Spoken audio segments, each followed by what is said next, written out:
Le nord de la bande de Gaza traverse des heures les plus sombres, selon les mots alarmants du haut-commissaire des Nations Unies aux droits de l'homme, Volker Türk. Cette déclaration intervient alors que l'armée israélienne intensifie ses opérations militaires dans la région, poussant de nombreux observateurs internationaux à dénoncer une situation de plus en plus critique pour la population palestinienne. Selon le haut-commissaire, les actions de l'armée israélienne, notamment les évacuations forcées et les frappes continues, pourraient s'apparenter à des crimes contre l'humanité. Dans un communiqué, Volker Türk a mis en garde contre les conséquences désastreuses de cette stratégie de nettoyage des zones civiles, soulignant que la communauté internationale ne pouvait pas rester passive face à ce qui pourrait se révéler être une violation grave des droits fondamentaux. Les familles palestiniennes, prises au piège dans le nord de Gaza, subissent chaque jour des bombardements incessants, avec un accès limité aux ressources vitales telles que l'eau, la nourriture et les soins médicaux. Face à cette escalade, des appels à l'aide humanitaire d'urgence sont lancés de toutes parts, mais leur accès reste entravé par la situation sur le terrain, où les combats s'intensifient. Au sud du Liban, le conflit a franchi un nouveau cap avec l'annonce par l'armée israélienne de la mort de 5 de ses soldats lors d'affrontements avec des combattants du Hezbollah. L'incident marque un point de tension supplémentaire dans une région déjà fragile, et laisse entrevoir le risque d'une extension du conflit au-delà des frontières de Gaza. Le Hezbollah, organisation armée libanaise soutenue par l'Iran, a déclaré son soutien aux Palestiniens, ajoutant une dimension régionale à la crise.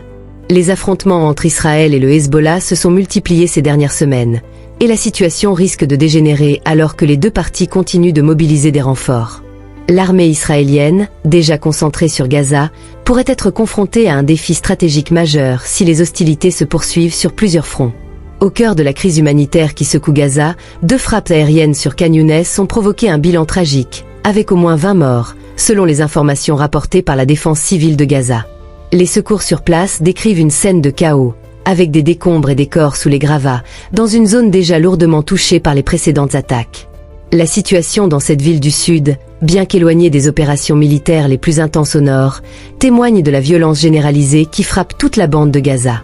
La communauté internationale a également réagi avec indignation à la mort de plusieurs journalistes au sud du Liban, tués lors d'une frappe israélienne. Le Premier ministre libanais a fermement condamné cette attaque, qu'il a qualifiée de délibérée. Des journalistes de différentes nationalités couvrant le conflit dans cette zone frontalière ont été ciblés, suscitant l'émoi dans le monde des médias et des défenseurs de la liberté de la presse. La Fédération internationale des journalistes, FIJ, a appelé à une enquête indépendante pour déterminer les circonstances exactes de cette frappe. En réponse, Israël a affirmé que ces opérations visaient des cibles militaires et non des civils, mais cette explication n'a pas apaisé les critiques. De nombreux experts craignent une escalade de la violence dans la région, qui rend le travail des journalistes de plus en plus périlleux. Face à cette crise, la communauté internationale, notamment via les Nations Unies, tente de trouver une issue diplomatique pour alléger la souffrance des civils et éviter une extension du conflit. De nombreux appels ont été lancés pour une trêve humanitaire, mais les perspectives de paix semblent de plus en plus minces, les deux camps campant sur leurs positions respectives. L'Union européenne et les États-Unis tentent de jouer un rôle de médiateur, bien que leurs efforts n'aient jusqu'à présent abouti à aucun progrès significatif. Pendant ce temps, les organisations humanitaires demandent un accès immédiat pour apporter de l'aide aux civils, tandis que la situation dans Gaza continue de se détériorer.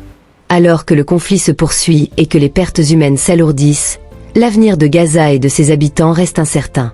La communauté internationale reste suspendue aux décisions des dirigeants impliqués dans ce conflit, espérant un retour à la raison et la fin des hostilités.